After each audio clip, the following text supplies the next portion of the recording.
Hey, Natasha, Mícheál Carey, TG4 and Shaw, August Misha Bionish, the lads, in conversation with. I said I was going to do an Irish piece to intro this, but I actually never got around Good to man, off we go. we count I you tried down. to piece the tree together in my head. We count you down. It's going to be like a Giagwich August Banachti con in Icoro Le. It's Mícheál Carey August as. See, I don't know how good. As always, Morrigoni. Mars Gnak, maybe? Okay. Tom Imichi Le Mr. Gavin O'Callig. August, I don't know what your name is, Oscar Ilga. Give me. Dahi. We'll call him Dahi, will we? Dahi, yeah. It's on airtime. Dahi O'Shea. It's back after the interview, you hear me? Gav's phone has a tendency of going off during No, interviews. Gav has a tendency of being a fucktard. I've had one of those weeks where everything is just kind of Okay, Yeah. okay, you're forgiven. But yeah, I said I would try, but I'm not. No, it was good. Listen, man. It was okay. It was good. Okay. It was good. I have forgotten most of my Irish in secondary school, seeing as I don't really use it on a day-to-day basis. So and that was nearly 2 years ago now. Yeah, so. yeah. Not your grand. So welcome to In Conversation With. I'm joined as always by my lovely co-host, Mr. Gavin Kelly. How you doing? And Mr. Greg Mulhall. How we doing, lads? How are we, gents? I'm good. I wish you could say the same for Gavin on Gav's there. a little under the weather. Yeah. It's Friday, it's the end of the week, it's been a tough week, bit of the flu. You're going to call in Yeah. sick to work tomorrow? Considering you only work, once in about 6 weeks? Yeah, that's a good idea. Worked the past 2 weeks. Oh, wow. Anyways, today we're joined by TG4 presenter Mr. Mícheál Carey. Hello, Natasha. What's your Gamai? I got you there, didn't I? See, I picked up Gamai, but you know, we say Gama down in Waterford. It's the whole thing. Yeah. We're going to get into dialect conversations. So I'll start like traditionally do, Mícheál, and we met for the first time in Galway when we went for a lovely society trip out west, and you gave us a tour around TG4, and it was there when I asked you first of all to be on the podcast. So what did you think when I did ask you? Well, the first thing I should say was I was extremely hungover that morning. Were you actually? And I wasn't expecting to meet anybody. It didn't come through anyway, so fair play. I would say the lads were probably hungover. Well, maybe it took one to know one Yeah. then. So. I left that morning. You see, I had gone down for the Friday. The Friday just night, completely by accident. I was actually getting my train home to Laois. Okay. And they were going to Galway, and the guy who organised came up to me and just handed me like the itinerary, and he was like, "There you go." I was like, "I'm not going." And he's like, "Do you want to go?" I was like, yeah. So I went to Galway for the night, and I left early the next morning. I think you probably got the bus like an hour later out to. Yeah, we got I think it was like around 11 or 12 o'clock. Yeah, we weren't in the best form, but you were hungover, Mícheál. Where were you? Well, I'm never in on Saturdays. It's funny, for a presenter, I actually have regular enough hours. I actually work Monday to Friday, 9 to 5, which is so weird for this industry. So I was in Saturday morning because I had deadlines to meet. I was editing this new show that I hadn't everything done for. So I was in computers. Trevor, who you would have met, Trevor is our head of commerce marketing, communication marketing.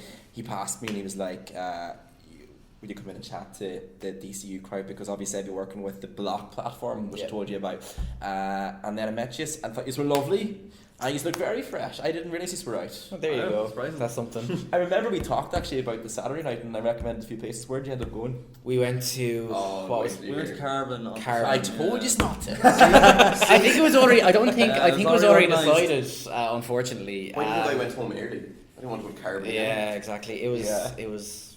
But you know what was funny though? I remember when you said it, I was like, that's way too young for you. And then I realised, hold on, you are 18 and 19. This is perfect.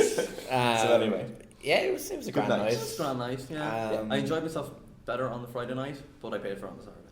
Okay. Yeah, where did we go on the Friday night? What was the called? Monroe's. Monroe's. Oh, yeah. good spot, yeah. Very good Yeah, it was very Can nice be good, actually. yeah. Greg and Gavin were bold, but Oh yeah. Go on. Right. So obviously, we were on a night out, and like last minute kind of plans and stuff kind of got to us, and we were like, grand. So we were enjoying ourselves in Monroe's. We had a good old time, and then it came to leaving. We weren't quite ready to finish the night yet.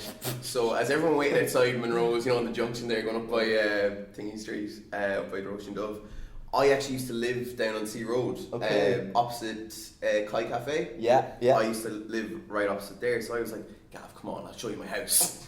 And he was like, oh yeah, this sounds great. So we had to be really sneaky about it because everyone was trying to count people and make sure everyone was there. and they weren't at all. No, we thought we were being really screaming. Yeah, we're gonna run But actually we were like, we're going to run away and nobody's going to find us. And so we just kind of were like, okay, ready. And then this guy came over and he was like, what are you doing?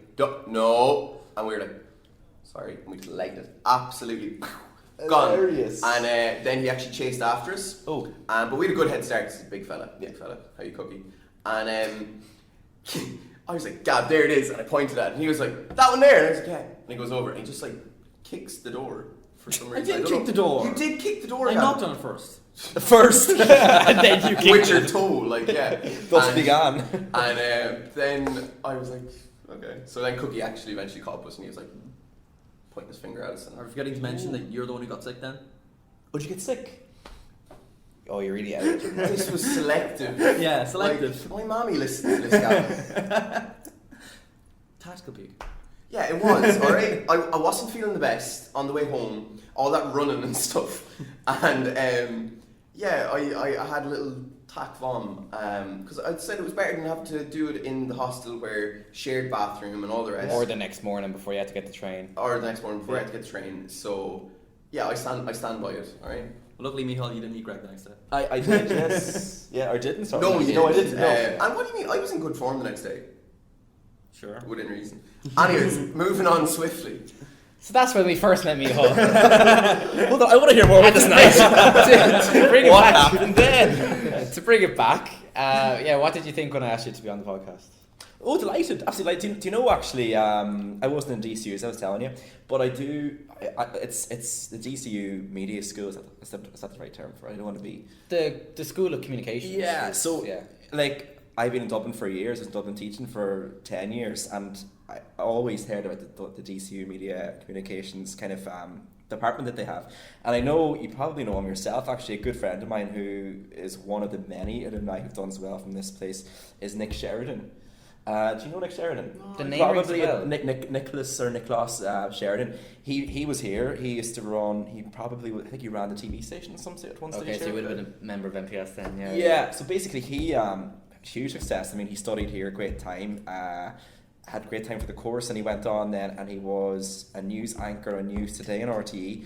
Then he got promoted or progressed to the 6-1 on RTE News. He did a lot of the roving reports from around the country. And then Scotland, the TV station of Scotland, the national broadcaster, I'm not going to name it now, I don't know what it is, it might be BBC Alba or something, hired him as a main lead host on their main nightly bulletin, and he's gotten huge acclaim for it, you know. So I know him from that, and he'd always have talked about this place, so I was delighted to be asked. And I think too it's important when you're in the industry, whatever you want to call it, that if anyone can help out, like I know what it's like producing, I know what it's like trying to find guests, and I know how hard it is, but it can be a nightmare at times. So I think when you're in that realm, you do appreciate people's efforts. So I was like, look, we make it happen. And 6 months later it did. Yes, so I mean, we met for the first time, so I think it was the last weekend of October that we went to Galway. And yeah, it's near on the end of February, so the best part of 4 months, but we're here now, so we'll get right to it. So what did you study in college then? You didn't study here, where did you go? So yeah, I'm kind of a bit weird in terms of I kind of broke the mold a bit, which is kind of actually a trait in TG4 when you look at the presenters in particular. I'm a presenter primarily. I didn't study media, and I hadn't really any plans, although probably dreams, but I hadn't any real hope of working in this kind of industry.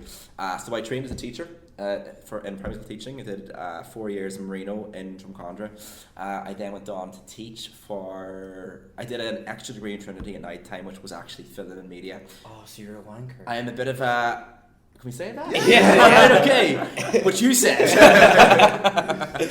See, I'm so used to kids' TV. I'm like, oh my god, okay, here we go. Let's do it again, lads. Let's do it again. You know what? I'm not really, because only half in. I was half in, half out. Enough, right. I came at night time and left. You know, I came at night and what do we think, lads? We'll wait until Benefit of the we'll doubt. reserve our judgment. Okay, After cool. interview, Yeah. So anyway, well, look, sure, I got a great degree out of it. Like at the end of the day, we had a lovely day in graduation, beautiful scenery. Do you know there's advantages to the trainers? So now, when someone asks you where you went to college, do you go Trinity, or are you like, oh, I went to... I bet you say Trinity, don't you? Oh, you see, the it thing depends is... if it's a lad or a girl asking them, I suppose. yeah. But do you know what? I'll tell you actually what. It's weird for me because, and for us in Marino, it's all changed now, but our degree was actually a Trinity degree. So Marino was actually literally Trinity, but it was just out in the sticks. But it was a Trinity, because I think Pat's at the time was DCU. I forget, it might be changed now. It only just well, they were still accredited by DCU, I think. Okay, yeah. Yeah, before even they became part of... Yeah. So yeah, like, so all our exams were from Trinity, we had lectures Trinity, we had our graduation Trinity, but yeah, really we were Marino students. I wasn't mad about Trinity, to be honest with you, I'm not going to lie. It was fine, did what we had to do, got us into town once a week, all that kind of carry on. But so yeah, I taught in Finglas then, over the road from us, for 6 years after that.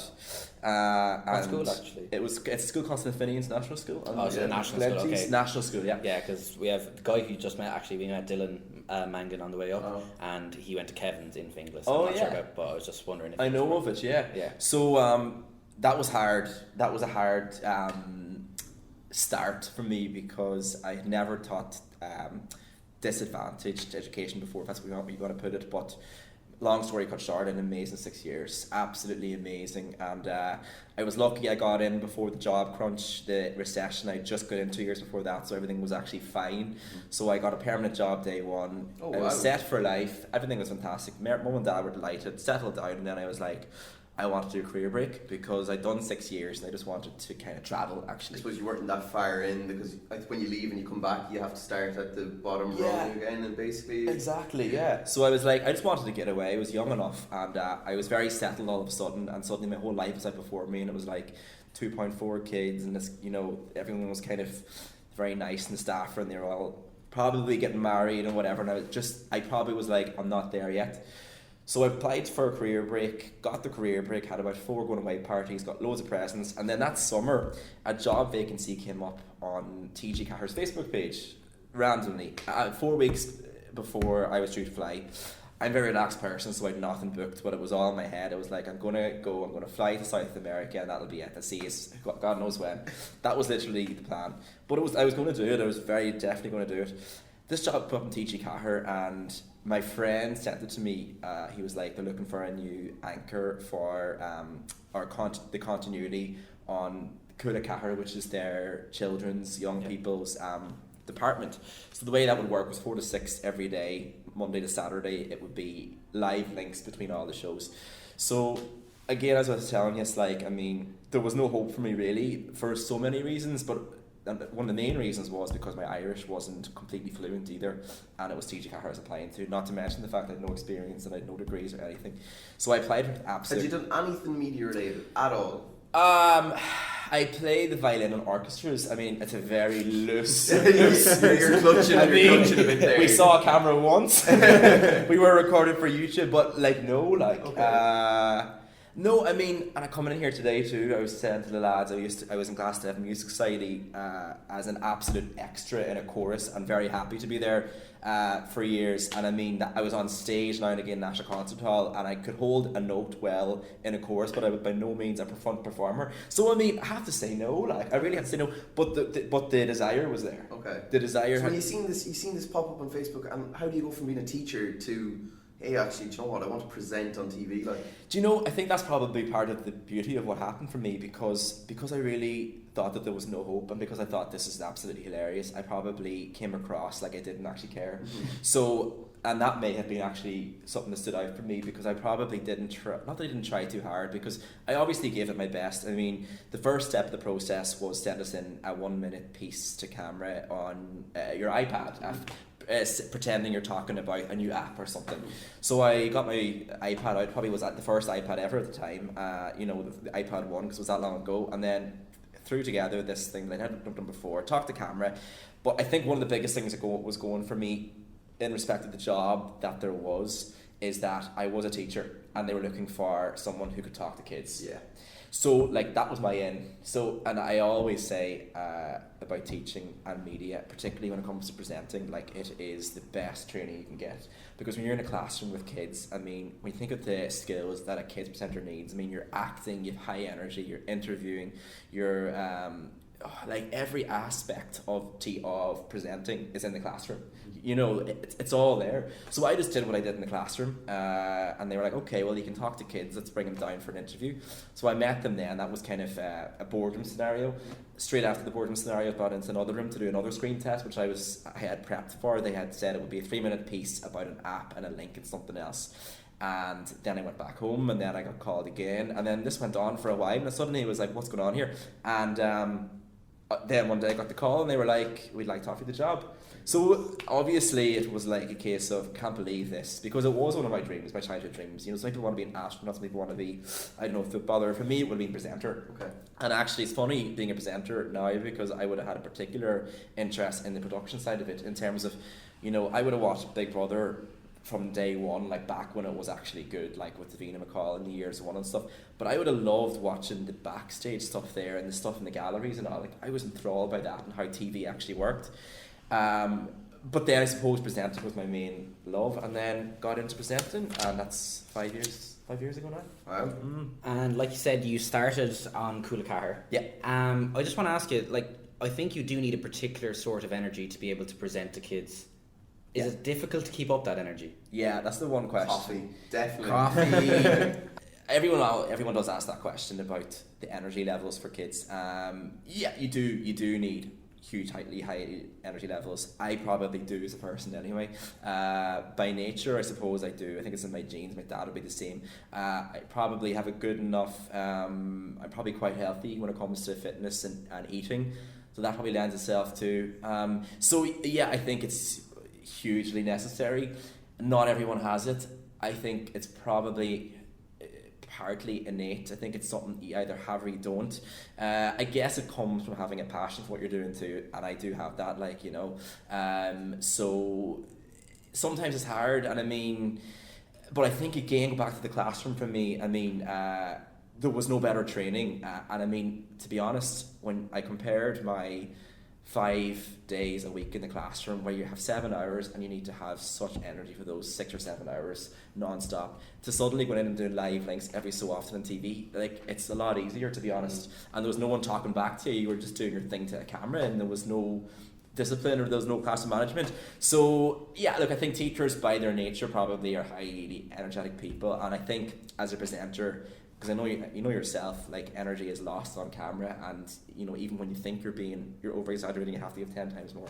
So yeah, it is a definitely very important skill to have.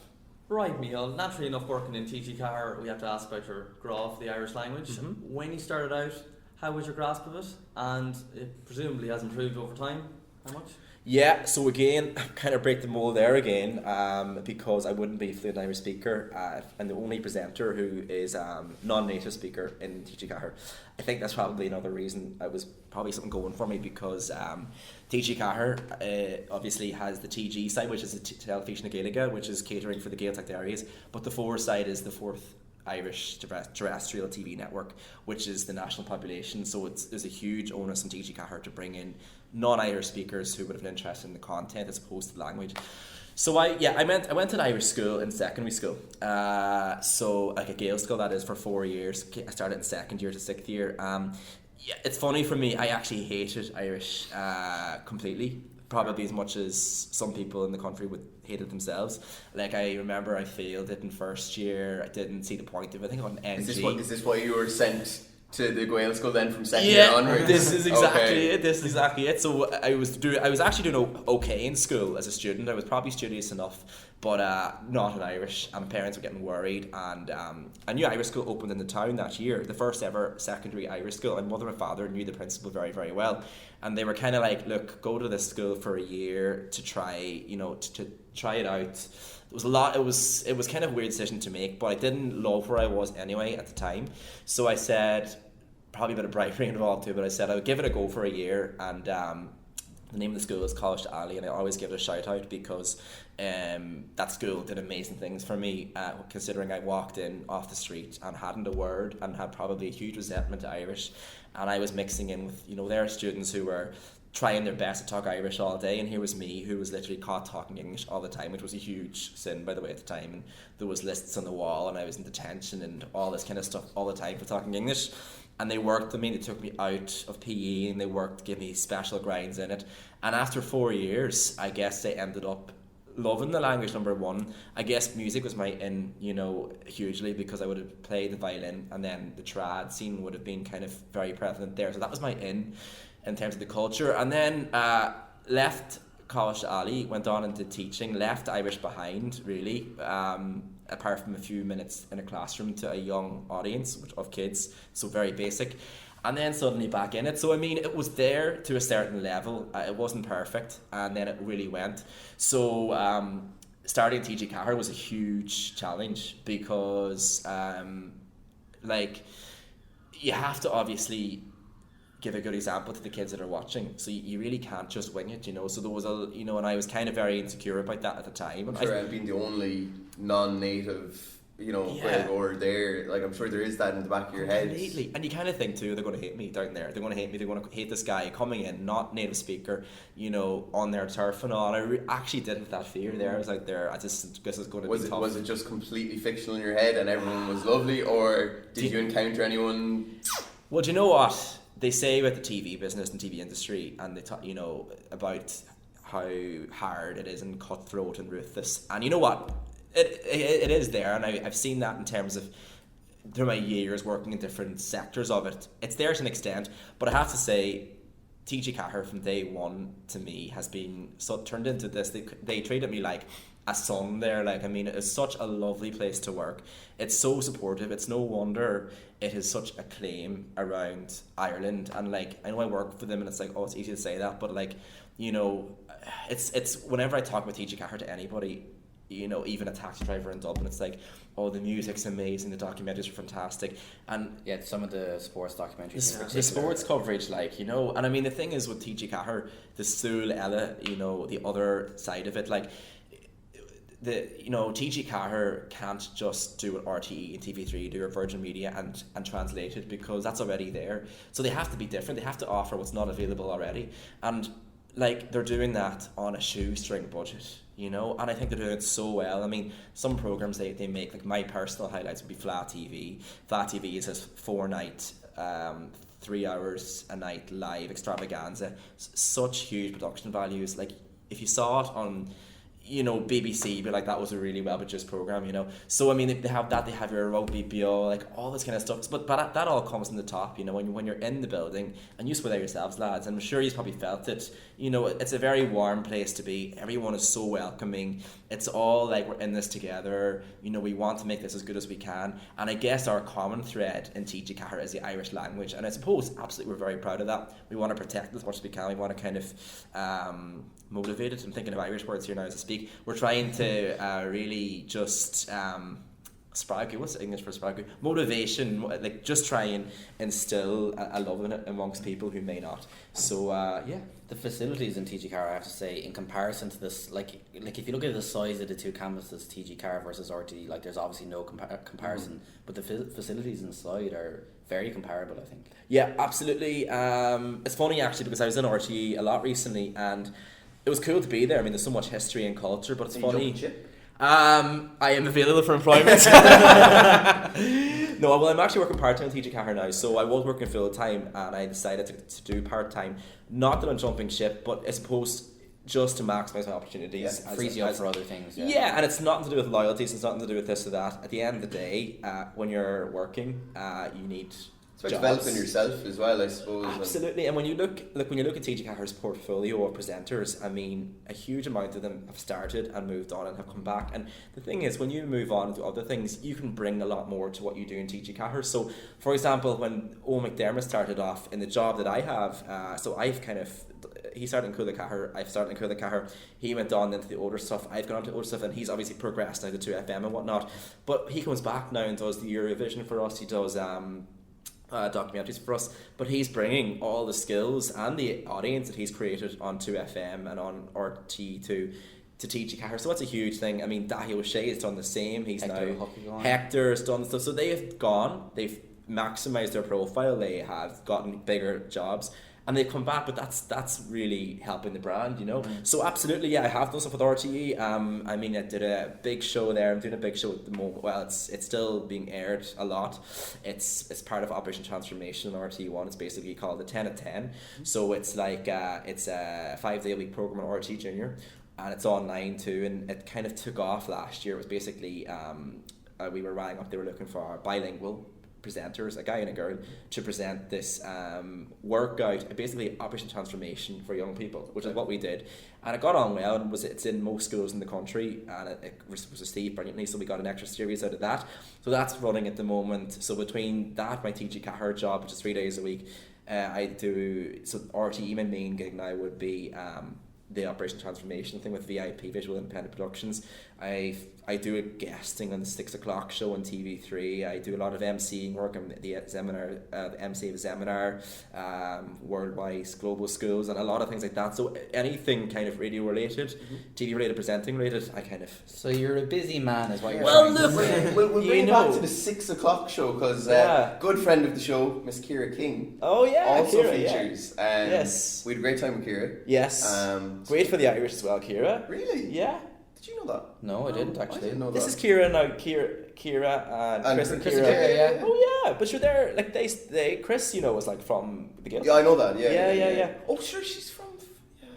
Oh, they would have a good Irish. She's from Connemara. Ah, Yeah, lads. of course. Yeah. How did we never say like we did an hour-long interview with her as well, and we Yeah. never even.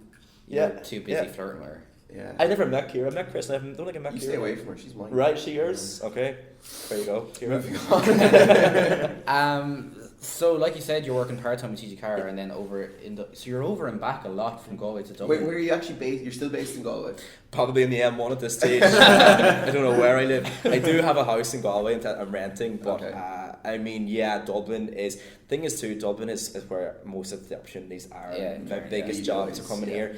But it's great to have the bread and butter and the security of TG4, and I love doing what I do out there too. So it's for now it's fine, but it's not ideal. But Just somewhere to stay in Dublin when you come here. it's usually a hotels job. Okay. I have a lot of friends here. Expenses, yeah. Expenses, not as much as you might think, but I mean, no, I do have a lot of friends here over the years, but I mean, I've kind of maximised how many sofas I can stay on at this stage. I think they're sick of me. A lot of my friends, because I'm 32 now, have moved on and their families, so it's just not ideal. But most gigs that I would do, I would get accommodation for, like it's part of the deal, and they either want that or they don't. Some people say, well, we're not going to do that, and that's totally fine. But a lot of gigs that I would do, in the end, they would settle for accommodation as well. But yeah, it's hard. But I mean, look, that is totally part of the industry, and it's something that I always knew. I mean, I was talking to Owen about this recently, Owen McDermott. Like, I mean, he's a perfect example of someone who's travelled. I mean, when he started off in 2FM, he was back and forth to London at weekends. Yeah. I mean, so you look, you have to put the slog in. There's no doubt about it. Even when he did what's it called, Love Island Australia. Yeah. Do you remember? Like he actually was recording his 2FM show in Australia, sending it back, and I suppose he was in Spain. I think they were in Spain recording it. Spain, Yeah, but that's it. yeah. He was like that. That is tough. But I mean, I actually loved that because, again, when I go back to the classroom and all, I loved it. But I was just kind of a little bit. It was a bit too routine and samey for me at this current age, and I wanted a bit more crack and a bit more spontaneity, and I have that, and I love the hotel life. And for now, it's good. Like, yeah. So let me ask you about something that you brought up when we were out in Galway, something that you've obviously had a massive part in setting up, Block. Yes. So tell us a little bit about what Block is, what it does, what's your role with it. Yeah, so Block, again, coming back to TG4 and risk taking, it's as far as, well, I mean, it's definitely the only Irish network that have done this. They have taken the budget that they had set aside for the 18 to 35 demographic from the linear television, and they put it into the online. And the reason for that is very simple, because our age group, 1835, Generation Z, whatever you want to call us, are not really watching linear anymore. Most of us anyway. So the figures were going way down. It's no one is sitting around to watch something at 7 o'clock anymore. It's all Netflix, it's all on demand, it's players, it's short form content online.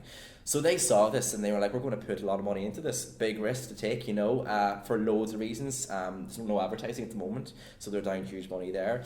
Also, it may not work. So and it's very expensive to set up when you think about equipment and crews and all this kind of stuff. So Block is it's kind of TG4's online only social hub for that age group, 1835s.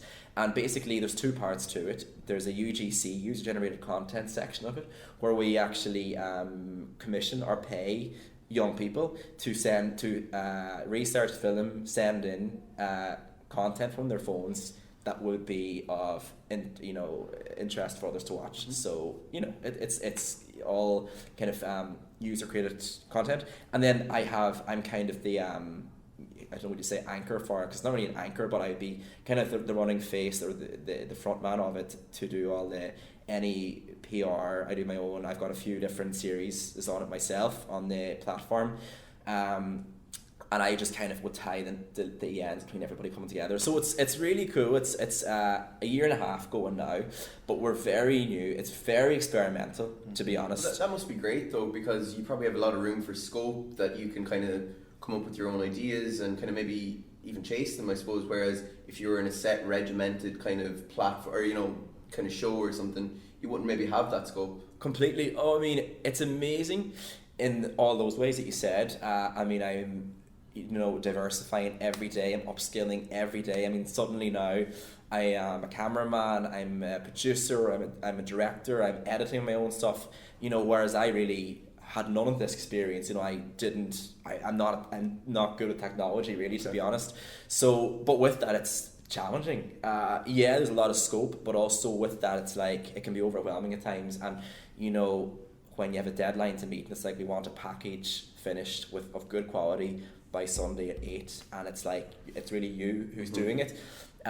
It's a challenge that now there's great support from the team obviously, but it's just I suppose fields that I would never have worked in before. But it's going very well. I mean, it's coming to a stage now where people are coming to us, whereas we spend a lot of time trying to get UGCers and trying to attract people in. It's come to a time now where the brand's developing and people are liking what they're seeing, and they're now sending us their content, which is making our job a lot easier. Caroline would be the editor, she's the main role in that. My own personal role in it would be, because I'm part-time there, I probably would be the spokesperson for it, but there's a huge crew behind what I do. I do my series, which is kind of what I focus on, and that's kind of takes up my 3 days at the moment there.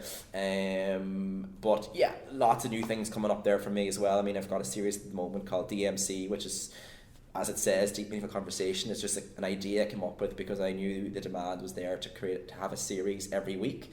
I needed to have one piece of content every week, and when you're in 3 days and to have one good piece every week for 52 weeks, it had to be something that I was able to shoot en masse, en bulk, and that it was fairly okay to get together. So the DMC series is nothing revolutionary. It's literally a bit of a chat type scenario where I meet young people who have Irish but are not your typical Irish speakers. They might be like training to be flipping scuba divers, or they're like pilots, or they're astronauts and stuff. So it's kind of cool. You see these people who have cool careers and stuff like that. So it's a fine idea, but we probably develop that soon too.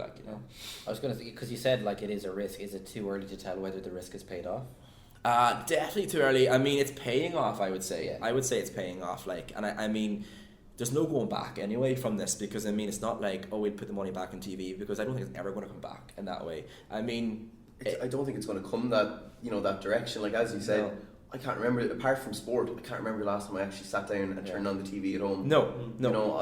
I consume everything on either my laptop or my iPad. Completely. And I mean, even the live sport can be consumed online. I have Air Sports through on my lap. I don't even use the TV at home half the time. Which is kind of worrying for a presenter, to be honest. Well, maybe for a lot of people, like producers, directors, probably say the same, because suddenly, I remember in work one day there was a director, and she's an amazing director, like absolutely amazing. She used to work with me for years in Cahir and other things I did, and studied it for years, has degrees in it. Her cinematography was really, really exceptional, like a filmmaker, really she is, and suddenly now we're putting stuff online that the likes of me shooting on an iPhone, and I'm crossing the line on my angles, and the dark places, and the sound isn't right, and that's getting the views. And the likes of these people are saying, well, what's my role now? So it's scary for them, it's scary for me. I don't know, as a presenter, as you said yourself, outside news, which isn't my kind of thing, sport, not my expertise either,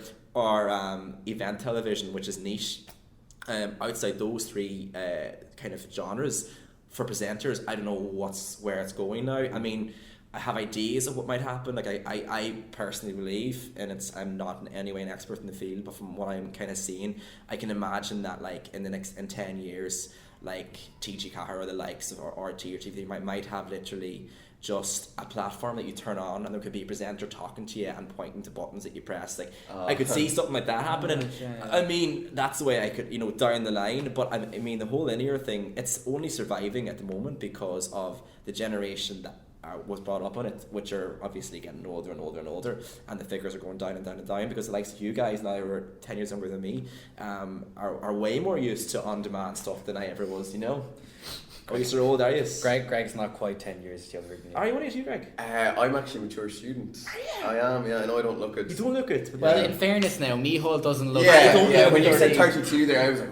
Well, what age are you? I'm 25. Okay, yeah, you'd be 24, I would have said, I'll take that, because it's come up on the podcast before, I got ID'd for Red Bull during the summer. For Red Bull? You have to be 16. Yeah. You got Red Bull for 16, yeah. Apparently I don't look 16. He actually drove to the petrol station where he got it. Yeah. And of course you have to be 17 to drive I the car. explained all of this because I was on my lunch break in work. I work in a hotel at the weekends. Yeah. And I drove up. It's literally right beside the hotel I work in. And I was going into my uniform. It was about like 10 o'clock at night. So I had my shirt on, my tie, my name badge. I walk in, and I said, I put it on the counter, and she goes, ID. I said, for what? She goes, the Red Bull. You have to be 16. I was like, well, come on. Car keys in my hand. I have to be at least 17. It's 10 o'clock at night. I work in a bar. I have to be at least 18 to work in a but past 9 o'clock. And she was like, no. Wow. So I feel your pain. When I get the double bus at school time with the kids, I get the kids rate. But I mean, I don't even get that. I'm not complaining. The perks. That was one thing when we met you initially. Like, there's no way he's in his 30s. Yeah, I know. Which is good and bad. I suppose it's probably good for the moment because I'm kind of targeting probably a market like our demographics probably younger than my age. So it's probably no harm. Except your nights out, you want to look a bit older. You want to schmooze someone, you have to kind of. You have to show out the ID. Show the ID, I'm not even gonna lie. The amount of times I've had like girls tell me in nightclubs and pubs and stuff, no, you're not 25, and I've had to take out my ID and be like, are you serious? You got ID'd for the shift. Yeah.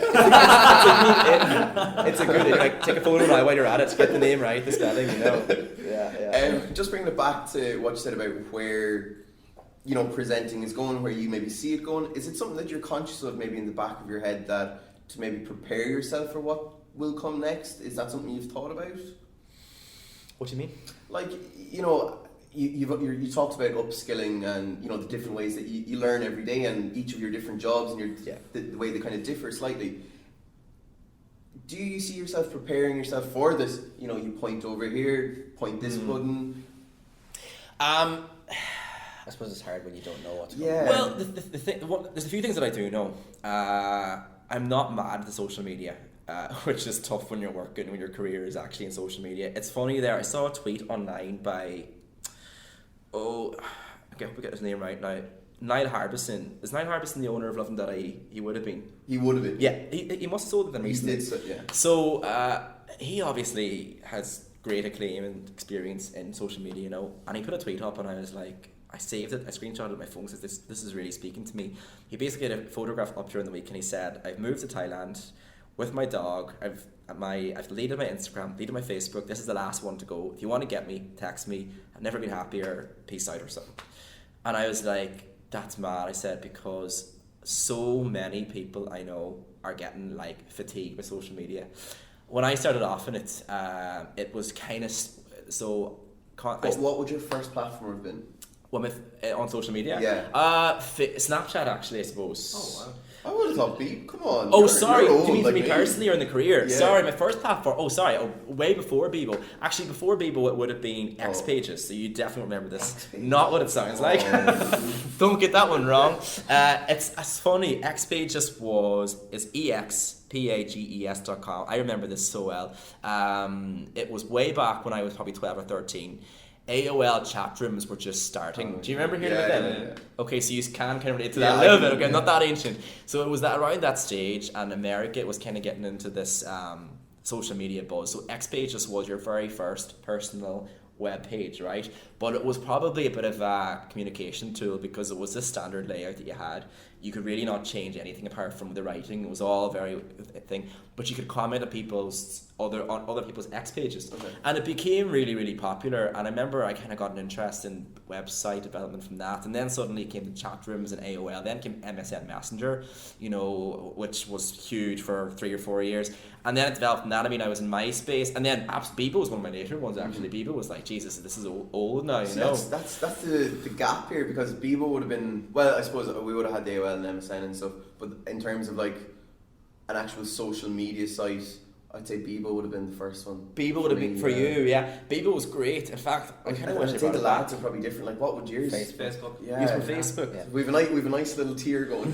But I have to ask you now, what's your thoughts and opinions of Facebook now? Are you active users? I'm not a fan of Facebook. So what's going to happen to Facebook then? Like, I don't know, and this has become fairly prevalent since we've started the podcast, because obviously we need to promote ourselves in social media. And even in the last year, like even Yeah. just we feel like the Facebook traffic is completely same as Like we started up on Instagram. We've had a Twitter a little bit longer as well, but like it does look like Instagram is looking like the more fruitful platform. Yeah. But we're only kind of starting on there, so that we don't have, like, on Facebook I think we have like 500 and something likes. But like our posts will get seen probably by like 10% of that, if we're lucky. it's so much like, I feel like Facebook is now way older, as in it's my parents and grandparents that are on it, like, and the young people, especially the young ones now, are not using it. So I'd love to get rid of it, if only for the fact that we need to use it for and the Messenger, like I find and Messenger as well. I'm this close to deleting the Facebook app, but I also, like, it's kind of needed just for the effectiveness of the podcast page, and it's the same with other ones. Like, I'm very close to getting rid of some personal accounts and just working on the podcast ones, just because they take up far too much time. People are now definitely, it's Instagram and Twitter that they use. But this is the whole thing. This is why I'm saying I'm kind of sick of the social media side now. I mean, we started off 3 years ago with this, and we really put an emphasis on social media in TG4, 4 years ago even, and we decided to invest a lot of time and money into Snapchat, and that was great, and that took off. And then suddenly it died down for us or whatever, and then suddenly it was like, let's invest in Facebook. So we spent loads of manpower and money, I'm sure, in Facebook, and now that's, so it's really hard for a brand to be It's like a volatile relationship. You don't really know which way it's going to go. this, and I mean, and then one day Instagram changed one thing, and now it's Instagram TV's here, so now we start making another format, and so there's that side of it. The other side of it is, for me, the constant bombardment and intrusion and stuff. And I have to say, I was a big Snapchatter back in the day, in terms of I was one of these people who had my dinner up and my breakfast back, and all that, and I was all into getting the likes on Instagram and all that stuff, and I've just grown so tired of it now, which is difficult, because it seems like this is the way it's all going. But as a presenter, I don't want a career in social media, so I don't know where it's going. I don't know what's in store for me, but I know what I don't want, and I don't want to just be a guy on a phone who presses and goes and away they go. Like, I think a lot of people can do that. I think there's a lot more skill involved, and it's a big different skill to being in a studio with an 8-person crew, with your in-ear and your talk back live, talking, linking to interviews, professional interviews that are researched, switching between IVs and all that. I mean, that's a whole different ballgame. That's what I love. That's why I want to be a presenter, not to talk into my phone, that really anyone can do. And like, I don't want to be an influencer, and I don't want to go anywhere near that, and I don't want to be pushed that way. And if that's the only way there is for me, then I'm out. Like, I don't want to do that, and I'd rather get back in the classroom. So I don't know what's in store for me. And the other side of the coin is, as you said yourselves, we all still depend. Like, I'm depending on it to market myself. I'm depending on it for if people are watching what I'm doing from my social media. So at the same time, it's this real weird volatile relationship, I think, as you said. Like, it really is this kind of it's this necessary inconvenience that has to be there. Well, even with the social media audience, when you're producing content for Block, you don't really know when you produce a video how it's going to be received, and it's different from analog, when you produce a program and at least there will be a couple of people watching it, but it's completely unpredictable with social media. A video could go viral, or it could just tank. And the not emotional stream, but the mental health that comes with that. I mean, you're on TV, you do a bad interview back in the day, probably one person might say it to you. You're online, something kind of crap, you're hearing about it, you're seeing 15 comments. I mean, I've gotten emails from stuff I've done on Block, complaining about things I've done. I've gotten tweets online that are like not the most pleasant, and you're really having to put yourself out there now in ways that were never there before, yet you're not protected because it's such a new environment. So there's that side of it too that I find difficult. And then even, you know, you put something out and it tanks, and, you know, people can clearly see, oh my god, I got 200, 300 views, that's rubbish. Look at this one getting 7,000 views, and suddenly it's a numbers game, and it's just this kind of mad world that I don't love. I love I love Block, I love what it stands for, I love the content side of it, but then when you're put out there, there's this whole kind of what's going to happen, how's it going to go down, and you really have to just like grow to adjust it or else get out, and it's tough sometimes, you know, it's tough. Obviously you talked about, you know, building a social media following as part of, you know, your online following and part of your own, I suppose, you know, building your career, enhancing your career. From a personal aspect, how do you consume social media? Like, would you be conscious in any way of what you put up? Yeah, like definitely I spend too much time on it. I probably have an addiction like everybody else does if we just looked at ourselves. What I put up myself has decreased hugely in the last 2 years, like dramatically, in terms of nearly come to just an abrupt stop. I was turning into I don't know what I want to be or whatever, but I was one of these people who was always doing the whole Snapchat, Instagram stories thing all the time, and like I enjoyed that for like a short period, and then I was like annoying myself by doing it, and I was like, this kind of is me but it's not me, and a lot of aspects of it kind of got to me, and you know, like, so I really kind of started seeing through it very quickly. I think when you work on it too, you really see the other side of it, and I went to a lot of conferences, big social media summits in Amsterdam and in New York and in London, and I met a lot of the key players and whatnot. And you know, when you see how it works and you see how something an algorithm can change everything, it really kind of disillusioned me a bit to the whole thing. And I mean, lives on Facebook were one of the big things I would have done for reach when it first came out. But now it's suddenly you need to spend behind it to get the same reach. Even when you do, you're not getting the same reach, and it's all changing so often. So it's really hard to get your grips around it. So I really now treat social media as my job, because it is. And then I try and leave it behind as much as I can, and I'm really documenting a lot less now than I would have. Okay. But it's just my work-life balance I have to get, like, you know. Very good. One sec. I had a question. It's completely. Yeah, always happens. Always happens. I'm trying to get it back now. Where's it gone? In case you see us placing down any of these, this is just our little system for. I looked at you and everything. You know, is it anything or something? Is it? No, it's literally just who has a question next, so we don't step on each other's toes. And That's clever. It's very simple, and it's probably a bit too simplistic. That's clever, lads. No, we didn't prepare for Colin though. No, I expect this from Gavin, but not from you. It's okay because it's a podcast. Yeah, it's gone. Oh well. Honestly. Speaking of, you know, yeah, go on. Yeah, Colin, any moments like Colin just had? Oh, all the time. Yeah. Particularly live, like, you know. But I suppose it doesn't matter about the mistakes. Make it's all in the recovery. Yeah. Colin, that was a shit recovery. You're ruining the illusion now, because I was going to edit the previous bit out now. Oh, God's sake. But you know what? It's funny. Like, I mean, that happens to me all the time, especially on air. Especially when it's back in the studio days, when you have, when you have people talking to you and you're talking to someone, and someone's talking in your ear, and that happens so often, and sometimes by mistake, because obviously people in the galleries too. You know, I'm sure you know yourself. Galleries and presenters and whatnot. I mean, you have your director on constant communication with you. You know, counting you down for ad breaks, counting you down for what's happening next, or rap or ask this question. You know, but the idea is that they wouldn't talk when you're talking to the camera. But often people forget, so it's literally a matter of pushing the fader down and up. But sometimes in the whole mix of things, directors forget. And often, you know, there's many a time where I've been talking to you now in a really in-depth conversation, and suddenly I hear them all in the gallery talking about angles and this, and you're like, shit, what was I going to say? So what we had to come up with a system where I'd be like, if I started doing this with one ear, they realised that there was like, that they were getting taught back.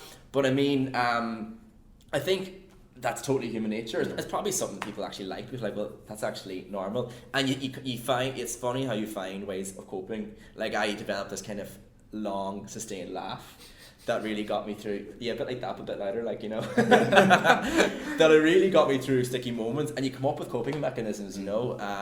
But again, it's all practice, and that just comes totally, it can't be learned, it's just through the through the biggest stick in the reels. Yeah, fair enough. Yeah.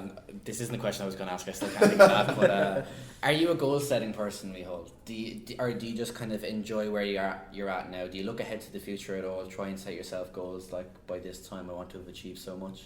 Yeah, I'm definitely very driven. Like, as much as this has come out of the blue for me, and as much as it's enjoyable, and as much as it's the entertainment industry, and it can't be taken too seriously in one regard, at the same time, I am a driven person. I always have been. When I go into something, I want to achieve as much as I can.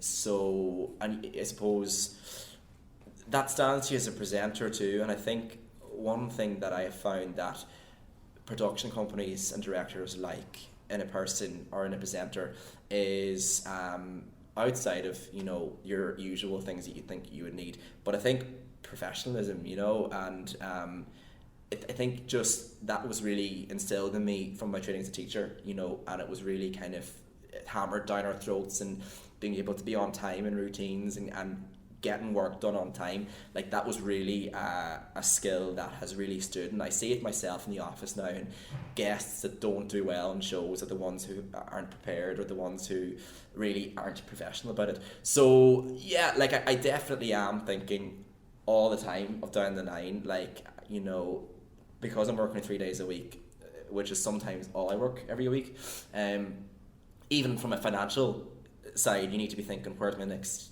bit of money coming from to keep yourself taking over.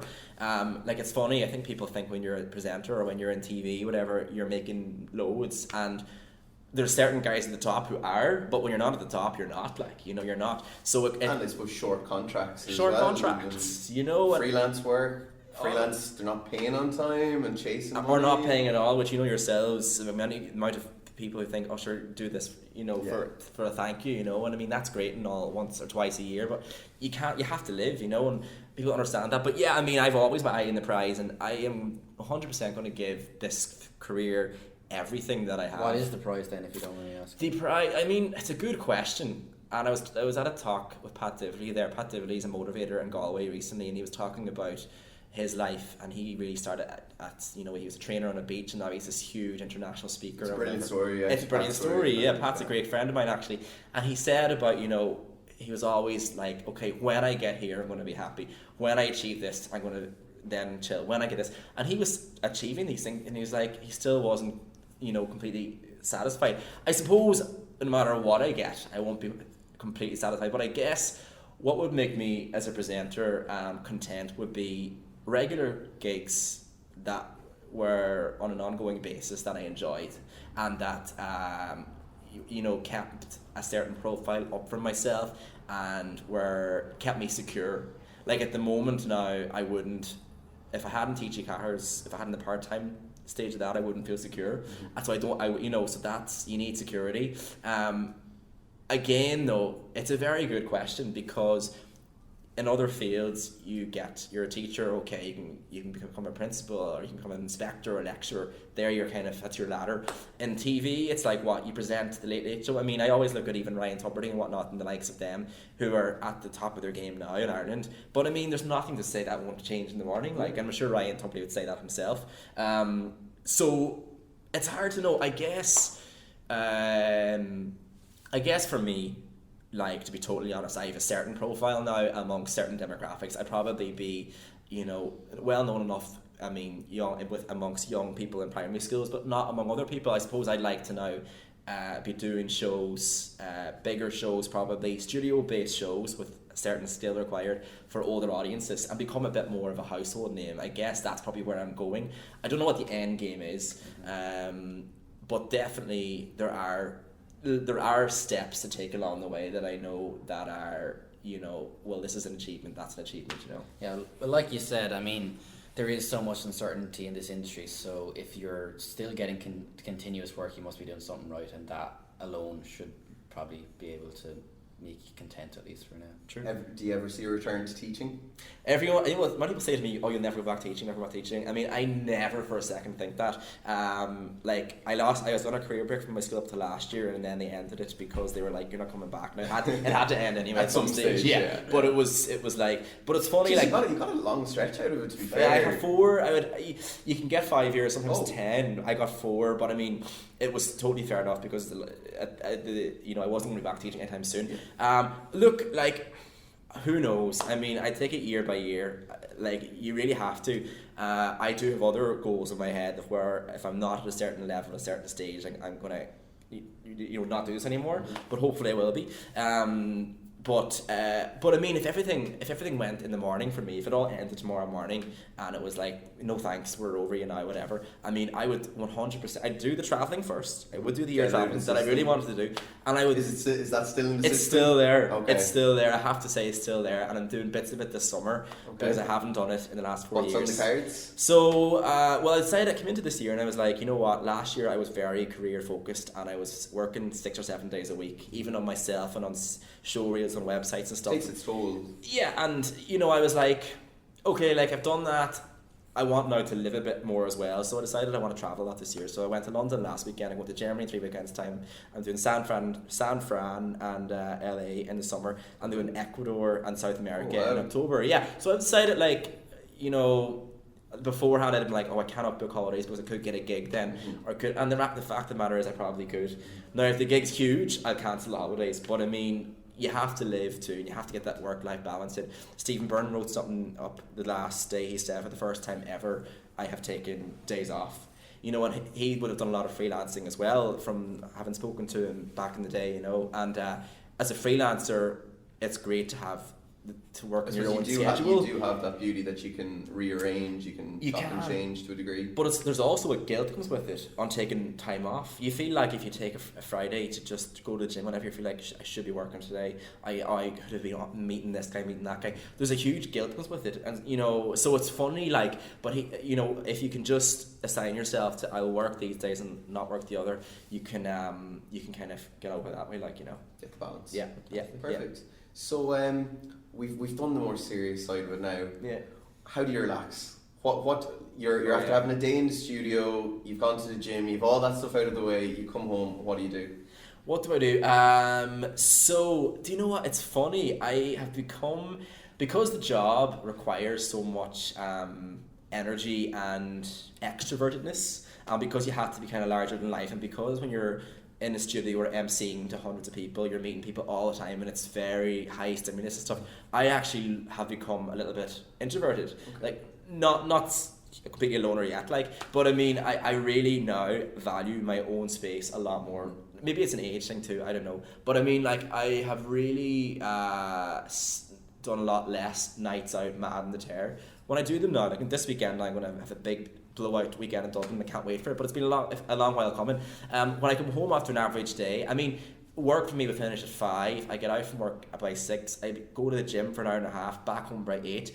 By the time you settle down, I mean, it's dinner, and all you have time for then is literally Netflix and chill, you know, to be honest. So that would be my daily, weekly stuff, and then weekends would be like, do you know what? Like, time out to myself to think, like, because I meet so many people during the week, and it's just as I was saying, there's so much interaction going on that I actually do need to just get away from that. And do you know, to my detriment too, I mean, I'd say some of my friends, I would probably feel I pulled away a bit because, you know, I haven't met them as much and whatnot. And it's not even that I'm tired per se, it's just, well, one aspect of it is that the routine is not there because I'm always on the road or I'm always somewhere else. And like, I'm in Dublin now for 2 weekends, so your Galway friends are like, where are you? Then you're in Dublin, and the Dublin friends are like, where are you when you're in Galway? So it's very hard for them too. So be kind of selfishly, kind of myself time to myself. Actually, I do meet friends, obviously, like, you know, but it'll be all low energy stuff, a nice quiet meal, just chilled out stuff, because the rest of my life is quite mad. So I have to have that balance, like, you know. Okay. Yeah. And I suppose when you do get an odd day off, we'll give you the scenario that we give most people. It's Saturday. Yeah. You have the whole day to yourself. You have no responsibilities. You have a chauffeur-driven taxi outside to let you do whatever you want, what do you do? Okay, definitely band practice. Okay. Yeah, which I haven't gone to in ages, but I played the violin. Okay. In fact, that was my... I played the violin for a while. Yeah, classical or short? What style? I did about 5 lessons, and then the violin sat in the press at home, and my parents still remind me about it to this day. Do they? Yeah. You might go back to it yet. I don't know. I'm not very. I since went and I tried to learn piano. I got a grade 2, but I can only play Mary Had a Little Lamb. No, I think I've accepted at this stage that maybe I'm not too musically inclined. Yeah, but well, it's funny. They say it's one of the hardest instruments to learn. I was bet into it. Like my parents forced me to learn it.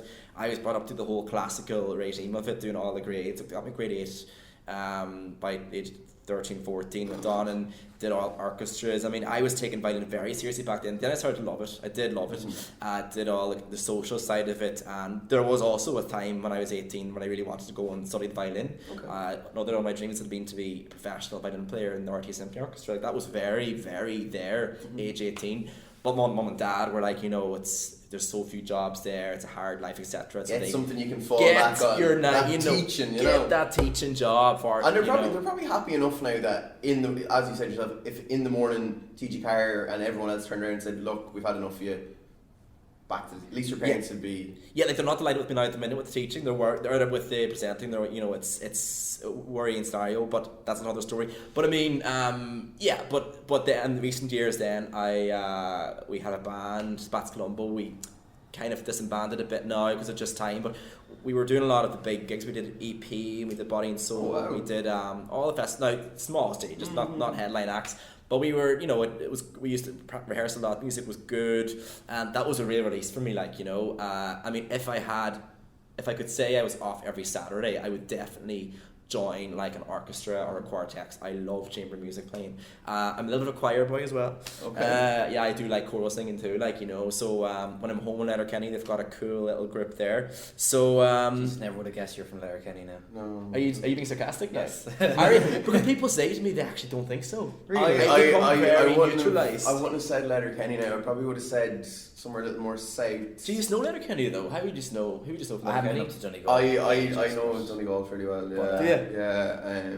I know. Yeah. Mainly up a little bit further from yourself. Yeah. Dunfanny, Falcarry, all those. Yeah. It's funny though because a lot of people at home have a much broader accents than I do, but I attribute it to my time in Dublin and Galway. But then you say I'm a bogger, so I must be a bogger. I think you're a bogger. I'm from Waterford. Like, I'm not that much better, in fairness. You haven't got a Waterford accent, I don't think. No, I think. Or if you do, you have a nice Waterford accent. I think it's because my mum is from Limerick. Oh yeah. And my dad is from North County Dublin, so I kind of got a very generic Irish. There's definitely Dublin in there. Yeah. And like, having said that, spending the past year and a half of my life mainly up in Dublin. Yeah, that's had an effect as well. Like, when I go back home to my friends. There's a lot of versatile Right, I'm not from the north side, Gavin. Like, that's a completely different kind of Dublin. But, don't put that on them, like. But yeah, no, like, friends from home will say, like, when I go home now and I chat to them, they say that they have noticed a difference in my accent. Did you do that? Actually, Mícheál, did you do the New York Times dialect quiz? No, because I presume they would get it right because everyone else is getting it right. So I must do it. It wouldn't be in like Roscommon, I think. Oh yeah, I can see that. I can smell the Roscommon off your body. I actually did it through to like the 95 questions. Right. You can stay going and it gets more specific. Yeah. So I got Galway, Dublin, and Kilkenny, which is fairly accurate, given. Yeah.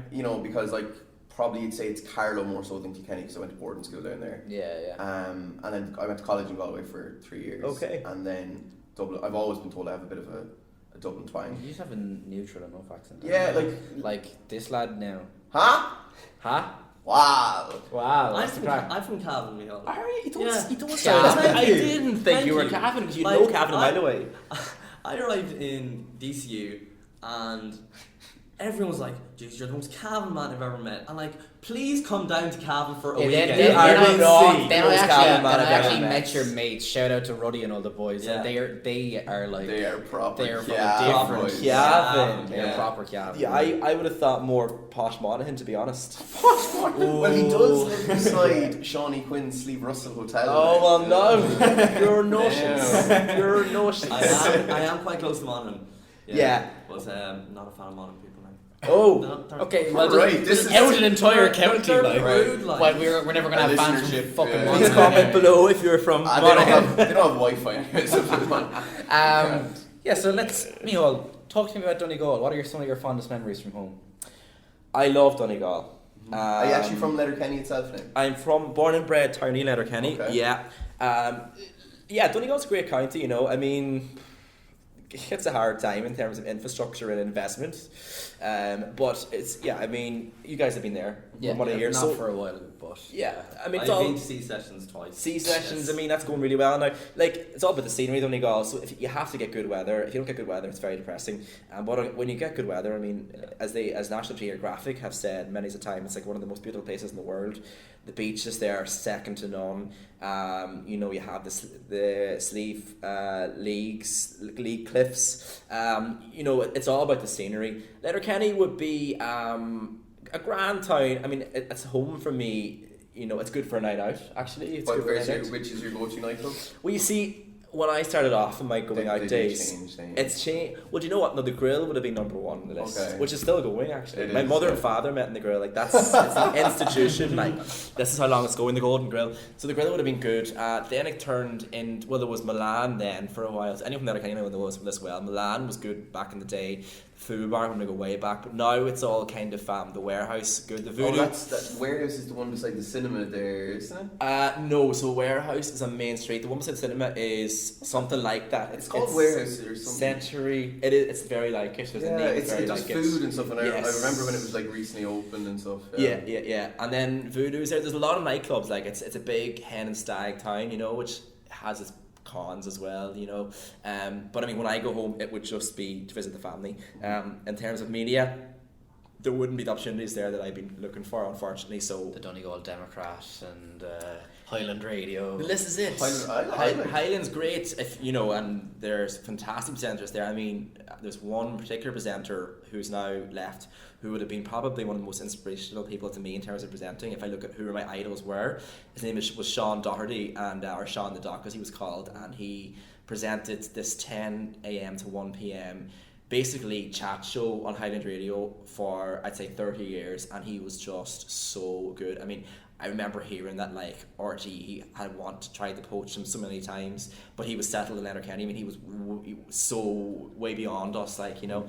He was just amazing, his way with people, and even though it was definitely more a current affairs show, it was his way and his links and just his professionalism. And then, you know, yeah, so I mean, we're talking about presenters now, we're on about Letterkenny really, but yeah, like Donegal, great spot. Fantastic. I don't think any of us would disagree with that. Definitely not. Yeah. Gav, do you want to? Right, Mícheál, we always end the show by asking our guests any advice or the best advice that's been imparted onto yourself. The best, this is one of these questions that's always hard like that, and what are the skills required? I was thinking of these two today. I mean, but despite all the cliche stuff that we all know anyway, the things that I would say have stood best to me in the industry as a presenter, but I suppose it's across the board, is hard work. You need to work really, really hard, and there's kind of a bit of a mentality out there now that you can just take up a phone and suddenly develop a profile and get followers, and you know you'll get whatever. I think that lasts for a certain amount of time. Like, I have to admire the likes of James Patrice and James Kavanagh, because although they do that, they really work on their brand, and you know they spend so much time on that. So I mean, they're a bit different. So I think working hard, you have to be willing to be flexible. You know that it's not going to be regular, so you have to take that into consideration. I think keep your eyes open, and unfortunately I hate saying this, you know, because it's so unfair, but you do have to do the kind of shit jobs at the beginning, and I mean the low paying to no paying jobs, and I really think it's so unfair you have to do it. But particularly in this industry, I feel it's a lot about who you know, and I've done many a job that have been low to no pay, just to get to know people on And sets experience, and I directors, suppose. producers, and they've stood. Those gigs have really stood to me, and they have mostly have ended up developing. So you're going to have to be willing to take the hit at the beginning, and that's hard. Now there comes a stage where you have to obviously stop it, and then there comes a stage where you just have to say to people, and you know, sometimes big brands come to you asking for low paying gigs, and that's why I got an agent. Personally, I got an agent to kind of protect myself against those kind of gigs. But you do have to do. You have to, you know, make the coffees, clean the toilets at the beginning. You really do. You know, if in media, in producing and directing, in presenting, you have to also be willing to diversify at the beginning. If they want someone in to print out pages, just do it. It may not be what you want to do, but it's going to get you the experience Get your and foot in build the your, door. you know. So if it's something close to what you want to do, if it's just a production you want to be involved in, literally go in and tell them you'll make them those cappuccinos or whatever at the beginning, and then it'll progress. The people out there might say that's totally unfair and unions and all, and I get that, but I just know you'll get it in a lot quicker that way. And I think too, you look at the guys like the Ryan Tubridy's and the guys who are in RT for years, they're in it for years, and they didn't start off where they are now, so they didn't just walk into this. So it's a slog, like, you know. So I personally would say, do put in the hard work, put in the slog when you can. Look, measure it. You have to make ends meet, but be willing to be a bit flexible too. But obviously not taking advantage of at the same time. Brilliant. Very good. Brilliant. Mícheál, thanks a million for coming into us today. Pleasure. It was a great pleasure having a chat with you. Thanks, lads. This has been In Conversation with Mícheál Carey. Thank you very much for listening, and we'll see you next time. Brilliant. And yes, sure, I'll probably use the Irish one. Yeah, Try it I in did. English. Yeah, whenever. absolutely. Yeah.